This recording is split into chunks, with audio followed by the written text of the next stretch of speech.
In this video, I'll be showing you how to fix green line on Android. It's a very simple method, so if you find this video helpful, be sure to drop a like and subscribe. But anyways, getting into it, the appearance of a vertical green line on your Android screen, specifically on Android 16 devices like the Samsung S24 or the Pixel 9, is almost always a sign of a hardware failure in the OLED panel.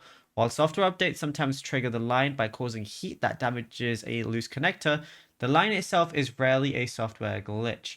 So what you can do is to determine whether it's a software reset or like a software glitch is take a screenshot of your phone screen and then open the screenshot on another device like a PC, tablet, or another phone. And if the green line is not in the screenshot, that means your screen is failing and it can't be fixed with an app or just a reset.